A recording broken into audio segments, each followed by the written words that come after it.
it's incredibly profitable to do so. And you have a lot of desperate parents or desperate caseworkers that need somewhere to put their troubled child. All new at 6, 10 Investigates found Ohio children being shipped out of state to facilities with allegations of abuse and neglect. And where the kids go, millions of dollars in public money have followed. 10 Investigates has reported on behavioral treatment facilities for years, which now has the attention of 2 U.S. senators. Here's Chief Investigative Reporter Bennett Haverly following a trail of big profits and big concerns.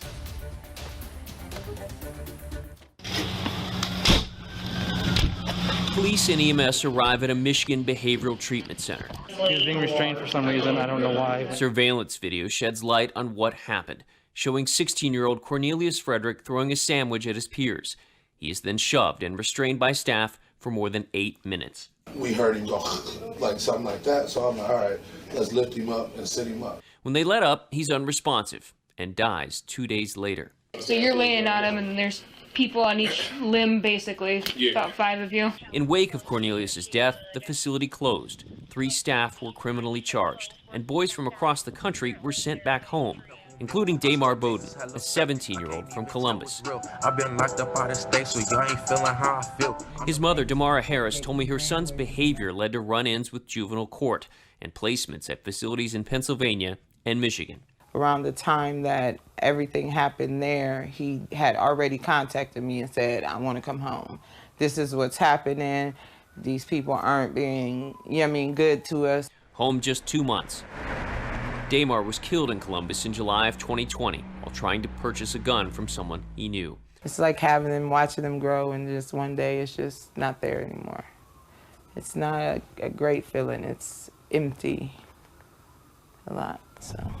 These stories are not unique, but are part of a pattern where children linked to foster care or juvenile court are shipped out to privately run facilities. Now that you guys finally killed one of us, you guys want to stop this and feel sorry for us, right? Where records show they've either caused harm or been hurt themselves. Ohio has used public money to send kids across the country at a cost of nearly $50 million over the past 5 years. Out of the 37 out-of-state facilities where Ohio children are sent, we found allegations of abuse or neglect in more than half of them. We also found Ohio and county agencies continued to send children to these out-of-state facilities even after Franklin County raised concerns about abuse and neglect. Take a look at this, a police report from December of 2020. Franklin County Children's Services faxed an Arkansas Sheriff's Office alleging a child at a facility there suffered chipped teeth, an injured wrist, and a busted lip during an altercation with other kids. FCCS also alleged that a staff member there witnessed the altercation but did not stop it. Ohio has sent children and $8.7 million to 4 different facilities in Arkansas. Inspection records there document case after case of assaults, sexual abuse, and both kids and staff hurting each other. And they're not alone. Nearly $200,000 went to this Indianapolis facility. $4.7 million went to Detroit Capstone. It shut down this summer after state inspectors raised concerns about incidents, including a fight involving an Ohio girl who admitted she struck and then was punched by a staff member.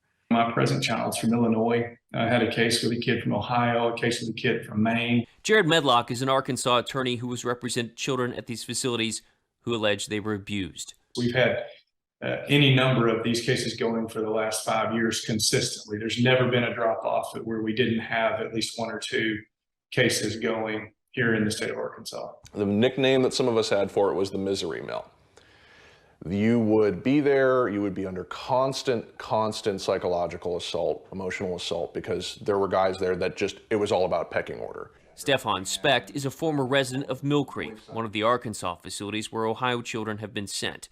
He grew up in foster care. His mother died by suicide when he was 2. Father passed when he was 14. Now in his 20s, he says parents should think twice about sending kids to these places. The only thing that we can do is make parents very aware, sound off alarm bells to the average citizen that if they have a child that is experiencing mental illness, that they should think twice about sending them to one of these well-marketed facilities. 4 companies operate nearly all the facilities where Ohio children are sent. Collectively, their earnings are in the billions.